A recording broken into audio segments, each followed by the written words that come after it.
उजाला live खबरों का उजाला। Channel को लाइक और सब्सक्राइब करें और हमारी सारी महत्वपूर्ण खबरों को अपने मोबाइल पर पाएं।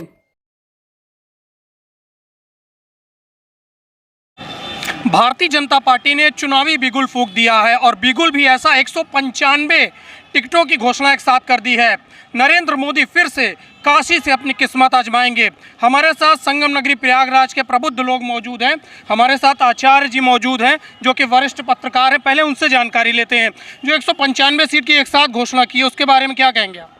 देखिए, भारतीय जनता पार्टी इस बार पहली बार हमारी जानकारी में है कि 105 इतनी बड़ी लिस्ट एक साथ में और पहले सबसे पार्टियों से पहले प्रत्याशियों की घोषणा करके यह एक तरह से संदेश देने में कामयाब रही है या कामयाब है कि हमसे कोई हमारे मुकाबले में कोई नहीं है।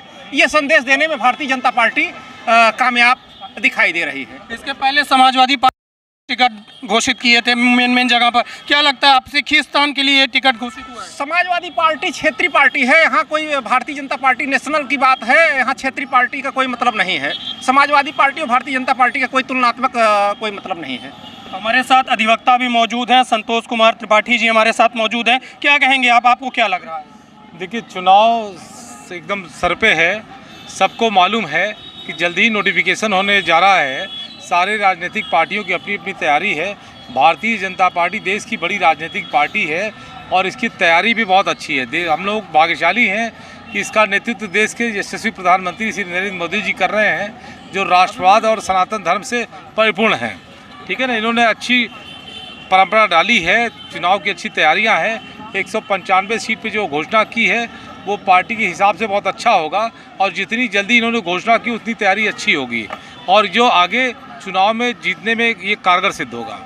हमारे साथ और लोग भी मौजूद हैं। डॉक्टर प्रमोद शुक्ला जी हैं। शुक्ला जी, किस तरह से 195 सीट एक साथ पहली बार घोषणा हुई है, क्या लग रहा है आपको? ये तो महसूस हो रहा है कि इन्होंने बाजी 195 की सीटों की घोषणा करके सबको हस्तप्रभ कर दिया और ये तय है तैयारी बहुत अच्छी है और हमको लगता है 100% 400 पार जो इनकी कहावत आ रही है वो दिख भी रहा है कि हो सकता है इस बार विजय का डंका बजेगा और बीजेपी सारे रिकॉर्ड तोड़ेगी और क्षेत्रीय पार्टियों को नस्तानाबूद हो जाएंगी, ऐसा महसूस हो रहा है। कांग्रेस ने आज यहाँ पर प्रदर्शन भी किया था कि प्रियंका गांधी को प्रयागराज से लड़ाया जाए। अगर उनको बाई चांस यहाँ से सीट में टिकट मिल भी जाता है तो क्या लगता है?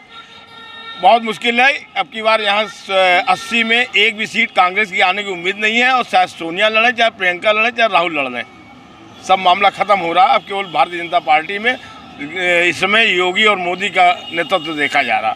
हमारे साथ व्यापारी नेता हैं, नवीन पुरवार हैं, जो कि रोज दिन रात यहाँ पर रहते हैं, सिविल लाइंस में लोगों से बातचीत करते हैं, उनसे जानकारी लेते हैं। क्या कहेंगे नवीन जी आप? अब की बार मोदी सरकार ही बनेगी और 195 लोगों की लिस्ट जो जारी हुई बहुत ही अच्छी लिस्ट जारी हुई है और अब की इस बार हो सकता है कि 400 पार 405 सीटें आएंगी। हमारे साथ अशोक मिश्रा जी हैं, साहित्यकार हैं, लगातार लेखनी इनकी चलती रहती है। उनसे भी हम जानकारी लेने की कोशिश करेंगे कि तुलनात्मक रूप से किस तरह से बीजेपी जो है आगे बढ़ रही। क्या कहेंगे आप? देखिए, भारतीय जनता पार्टी का नेतृत्व इस समय प्रधानमंत्री मोदी जी के हाथ में है, जिसके नतीजे आज पूरा देश देख रहा है कि इनका तो कहीं किसी प्रकार का कोई टक्कर ही नहीं है। हर क्षेत्र में, हर जगह, हर मामले में जहां इस बार ऐसा लगता है कि कहीं देश विपक्ष विहीन न हो जाए, कारण कि राम राज्य की जो कल्पना कर रखे हैं और स्वयं प्रधानमंत्री जी ने कह दिया है कि हमें चाहिए अब की बार 400 पार। जनता ने उनकी हर बात को, जैसे ताली बजाओ तो पूरे देश ने ताली बजाया, थाली बजाओ तो पूरे देश ने थाली बजाया। आज लगभग वही स्थिति कि आखिरकार प्रधानमंत्री जी क्यों सीधे मांग रहे हैं 400 पार। लगता है कुछ बड़ा कार्य करना है इस बार, इसलिए देश की जनता है तैयार हो के रहेगा अब की बार 400 पार। तो क्या पहली बार ये रिकॉर्ड बनेगा? अभी तक ऐसे जीत हुई नहीं है। जी हाँ, न भूतो न भविष्यति।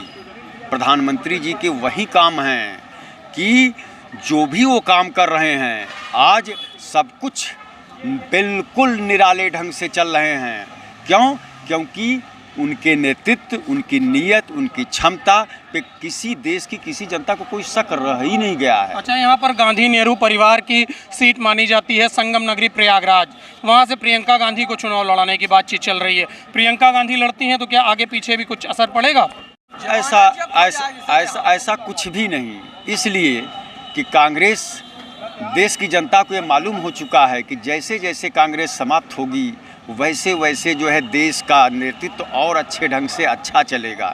इसलिए अब यहाँ पे न राहुल, न प्रियंका, न सोनिया, इन लोगों को कोई मतलब नहीं उठता। बहुत बहुत धन्यवाद। हमारे साथ कुछ और लोग भी हैं। क्या नाम है आपका? क्या कहें? Advocate Allahabad high court. क्या कहेंगे आप? 195 सीट की पहली बार घोषणा भारतीय जनता सर 195 सीट की घोषणा हुई, 195 सीट पूरी जीतेंगे हम लोग। उत्तर प्रदेश में 80 की 80 सीट पूरी की पूरी जीतेंगे, कोई बट लिंक परंतु कुछ भी नहीं। यहाँ पे पूरा की पूरा 80 सीट पे हम लोग पूरा बुके आप बना के दे देंगे क्या? पूरा दे देंगे। 80 सीट पूरी की पूरी हम लोग उत्तर प्रदेश में जीतने जा रहे हैं। या सोनिया गांधी लड़ें, प्रियंका गांधी लड़ें या राहुल गांधी लड़ें, कोई असर नहीं होगा यहाँ पे। इन लोगों ने देश को 60 सालों में सिर्फ और सिर्फ लूटा है। आज 10 साल से हमारे देश की जो छवि विश्व पटल पे उभर कर सामने आई है, वो आज पूरा विश्व देख रहा है, पूरा हिंदुस्तान देख रहा है, हमारे सभी नागरिक देख रहे हैं। हिंदुस्तान की जो छवि माननीय प्रधानमंत्री जी के नेतृत्व में, माननीय नरेंद्र मोदी जी के नेतृत्व में उभर कर आई है, वो आज तक पूरे विश्व पटल पे हिंदुस्तान को सिर्फ एक छोटे नज़रिए से देखा जा रहा था। आज 10 साल से हमारे देश को पुनः, तो मतलब विकास के नाम पर इस बार चुनाव होगा? पूरा विकास के नाम पर चुनाव होगा और पूरा का पूरा विकास नरेंद्र मोदी के नाम पर चुनाव होगा। सिर्फ नरेंद्र मोदी का नाम चलेगा और सिर्फ एक निशान होगा, वो कमल निशान होगा। बहुत बहुत धन्यवाद। तो यहाँ पर लोग काफ़ी उत्साहित हैं, कुछ अन्य लोग भी हैं। क्या नाम है आपका और क्या कहेंगे आप? अजय कुमार चौधरी नाम है मेरा। क्या कहेंगे चौधरी जी आप? आज 195 सीट की एक साथ देखिए, सब कुछ सही है। 195 सीटों की घोषणा हो गई। हम तो यही चाहते हैं कि फिर से भाजपा आए। देश का जो भी आए, हाल जो पहले था 70 सालों से बहुत कुछ सुधार हुआ। लेकिन थोड़ा मेरी एक रिक्वेस्ट ये है कि रोजगार, शिक्षा पे जरूर ध्यान दिया जाए। देख रहे हैं पेपर होने से पहले ही पेपर लीक हो जा रहा है। नहीं, दोनों पेपर निरस्त तो कर दिए गए, आरओ के लेकिन थोड़ा हमेशा की बात रही है पेपर लीक। शिक्षा बहुत ज़रूरी है। शिक्षा बिना कोई देश भी आगे नहीं बढ़ सकता है। शिक्षा, रोजगार बहुत ज़रूरी है। मैं तो यही चाहता हूँ कि फिर से भाजपा सरकार आए, हमारे उत्तर प्रदेश में 80 सीटों में 80 टोटल लेके जाए। हम लोग बहुत खुशी हैं और खुश रहेंगे क्योंकि बहुत कुछ विकास हुआ। लेकिन बस शिक्षा, रोजगार मेरी तरफ से। देखिए, शिक्षा की बात हो रही है। शिक्षा में यूपी बोर्ड का भी पेपर लीक हुआ है। पूरे जो परीक्षा केंद्र है, उस परीक्षा केंद्र को भी डिबार कर दिया गया। अब उसमें परीक्षा दोबारा नहीं हो सकती। तो शिक्षा पर भी काम हो रहा है। कुछ अन्य लोग भी हैं। क्या नाम है, क्या परिचय आप? मेरा नाम रजत मिश्रा है।